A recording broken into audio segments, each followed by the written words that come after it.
கிருஷ்ணகிரி மாவட்டம் பாலேப்பள்ளி ஊராட்சியில் உள்ள முருக்கம்பள்ளம் கிராமத்தில் எழுந்தருளியுள்ள அருள்மிகு துரோபதி அம்மன் திருக்கோயிலின் 50ஆம் ஆண்டு மகாபாரத பெருவிழா கடந்த மாதம் 25ஆம் தேதி துவங்கியது. கணபதி ஹோமம், கங்கை பூஜை, காப்பு கட்டுதல், துரோபதி அம்மனுக்கு அபிஷேக ஆராதனைகள் செய்து கொடியேற்றத்துடன் மகாபாரத பெருவிழா துவங்கி நடைபெற்று வருகிறது.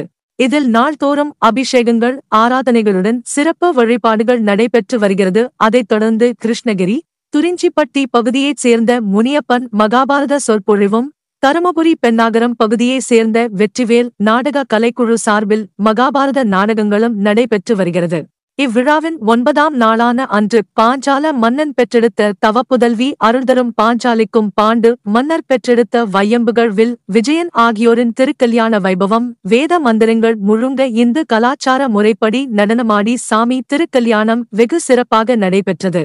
இந்த திருக்கல்யாண வைபவத்தில் முருக்கம்பள்ளம், பாலேப்பள்ளி, யலத்தகிரி, காத்தாடிகுப்பம், வெண்ணம்பள்ளி, ஜோடுகொத்தூர், மாதனகுப்பம், மேல் அக்ரஹாரம் ஆகிய 8 கிராமங்களைச் சேர்ந்த 1000த்திற்கும் மேற்பட்ட பொதுமக்கள் மணமகள் மணமகனுக்கு சீர்வரிசை உடன் திருக்கல்யாண வைபவத்தில் கலந்து கொண்டு மழை வேண்டியும் நோய் நொடிகள் நீங்கவும் சிறப்பு வழிபாடு நடத்தினர். விழாவுக்கான ஏற்பாடுகள் 8 கிராமங்களைச் சேர்ந்த தர்மகர்த்தாக்கள் செய்திருந்தனர்.